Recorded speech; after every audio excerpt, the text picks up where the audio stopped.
Mm-hmm. If someone's feeling afraid of discovering what's going on inside of them, because they might feel incongruence and inner conflict and stuck, yucky feelings, and it's all a blur, and they're not really sure where to start, so they're frightened.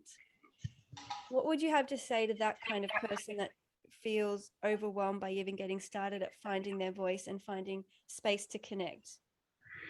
Well, fear is kind of an independent feature of what it is to be human. And you're going to be afraid either way. You're going to be afraid whether you're afraid of something, what you're going to find, or you're going to be afraid of not finding what you should have found. You're going to be afraid of people, and then you're going to be afraid of being alone. Being afraid is something that's so universal.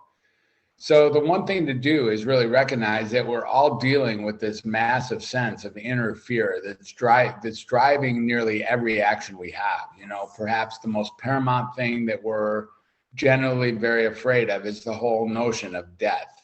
And so, this idea that we're all going to die, we could sort of say that with some degree of self-righteousness, but in reality, most of us really aren't accepting that we're all going to die.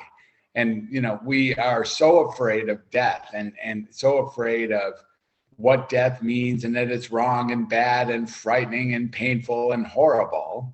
But if we were to actually lose that fear of death, that would relieve the world of so much fear. So the fear here is that you're going to uncover something that's already there anyways, right? I mean, this fear you're speaking of.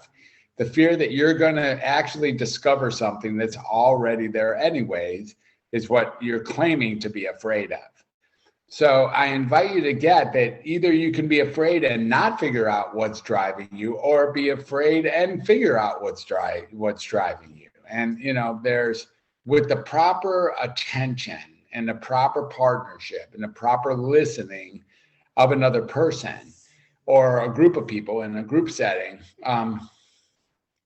it tends to dissipate the fear somewhat, so you can step forward into really learning a little bit more about yourself, including the areas of life where you might have some degree of shame or some degree of guilt or some degree of blame or regret or resentment.